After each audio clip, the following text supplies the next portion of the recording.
चकाचक रास्ता एकदम पक्का गाँ को पड़िला कंक्रीट रास्ता आउ एबे खुशी कहले न सरे। ये हेउची अनुगुल छेंडीपदा ब्लॉक रो परा गाँ रो मुख्य रास्ता। स्कूल ठू आरंभ करी मेडिकल जाए सबुबेले लोके नाना असुविधार हेउथिले सम्मुखीन हेले एबे राज्य सरकार को पंचायती राज विभाग द्वारा जिला खनिज प्रतिष्ठान पांठी सहायता रे एही रास्ता रे निर्माण सरिछि।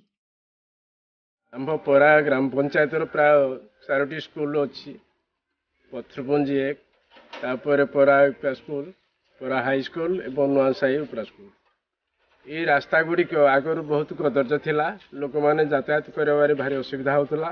माननीय मुख्यमंत्री नवीन बाबू शासन समय गाँव प्रत्येक गली कंदी रास्ता आरंभ करी मंदिर बंध एवं स्कूल बहुत उन्नतीकरण काम होती।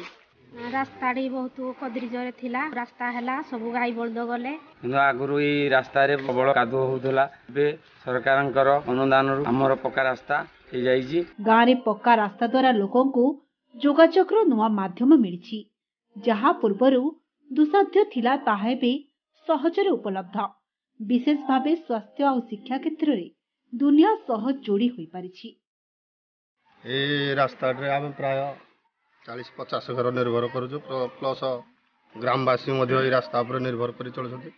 एबे पक्का रास्ता हला परे हम बहुत खुशी अच्छु पंचायतवासी खुशी अच्छु। एही गोटिए रास्ता नुहे अनुगुल जिले में पंचायती राज और डीएमए पक्षरु अनेक पक्का और दीर्घमियादी रास्ता निर्माण सरिलानी। मो तरफ एवं आम पंचायत तथा ग्रामवासी तरफ माननीय मुख्यमंत्री श्रीयुक्त नवीन पट्टनायक को धन्यवाद अर्पण करुछि।